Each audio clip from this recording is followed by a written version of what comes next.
Turn 0.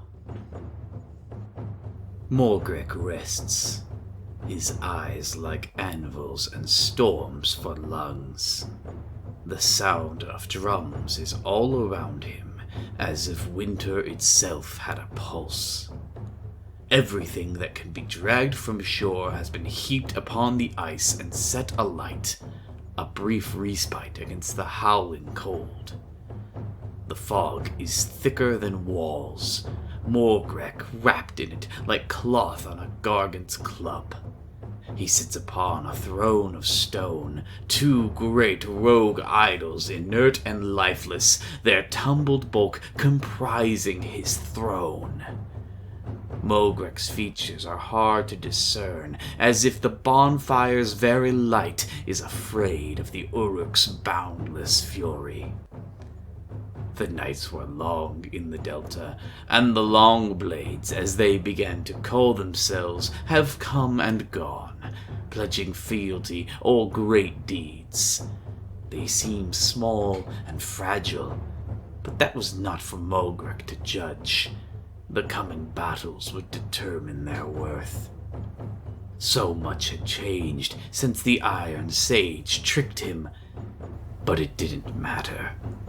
They told him how Sigmar had shiny warriors made of lightning, and how the boss Trampler and the Big Frog had fought over a human city the size of a continent. He'd missed so much, but it didn't matter. It hadn't before, and it wouldn't now. In 500 years, the fighting had never stopped, and that made Morgrek grin.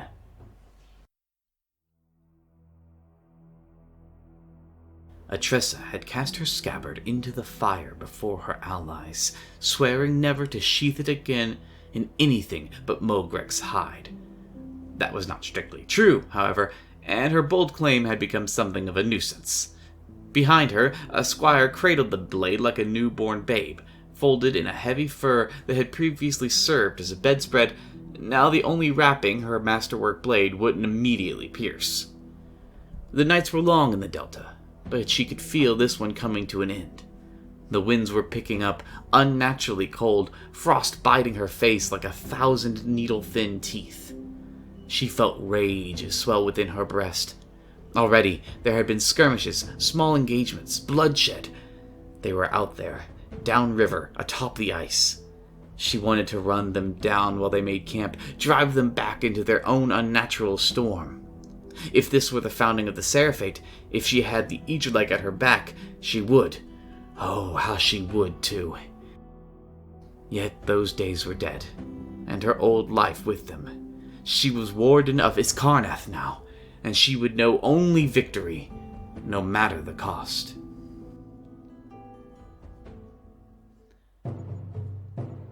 The march had begun before most Longblades even realized it was happening. Night slipped away, and the winds began to howl. The idols pulled themselves from the snow and ice, lumbering forward as their diminutive allies parted before them. Morgrek stepped down from his throne and rested the long blade across his shoulder, the two idols that had given him respite rising to follow at either side.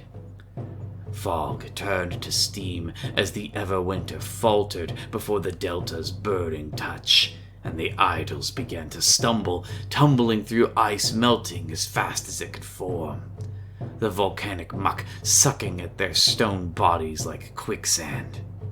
Morgrek snarled, and the idols stopped, their blazing green-white eyes expressionless. The Longblades paused in their advance, as though collectively taking a deep breath. "Atressa Elfkind!" Morgrek boomed, the storm's gale speaking in his voice. "I will have your head!" As one, the idols plunged their lumpen hands into the river's frozen surface, and began tearing it up. Hurled with the force of a trebuchet, the Delta's coastline shook with the sound of rolling thunder as great chunks of ice crashed from the sky. The Longblades advanced under cover of their makeshift artillery, wind, fog, and steam serving to further safeguard their advance. The Longblades discovered no resistance upon the beaches, nor when they made the heights. They found no red hands lurking at the jungle's edge, Fugorn Drift, nor even upon the vacant streets of Imberport. Soon, every Longblade began to spit a single accusation. Cowards. Serenity wasn't surrender. Atressa wanted to scream at the words, to cut them to ribbons, to set them on fire and stomp on their ashes. She took a deep breath, and then another. Dariel would have built walls and dug trenches, but no, that wasn't the way to win. Not here. Atressa played her own game. Nearby, a dozen wanderers spoke in hushed tones, looking through the eyes of their bonded animals. Twice that many Iskarnath adjuncts hurried about, scribing their words and referencing them to hastily drawn charts and ancient maps. Everything was falling into place. Mogrek's challenge would not go unanswered. The brute's lumbering stone gargants were as useless in the Delta as his Everwinter. With the subtlety of a sledgehammer, he'd fed his fledgling horde into the teeth of the Red Hand's ambush.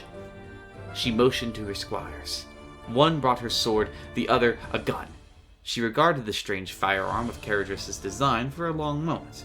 Its ammunition was a single crimson flare, bright enough to burn through any obfuscation. The Caradhran admiral from which he purchased it spoke of how it came at great expense from far out along the realm's edge. She had signed the debt in Dariel's name without hesitation. Taking up her sword, Atressa held the flare gun aloft, pulled the trigger, and began a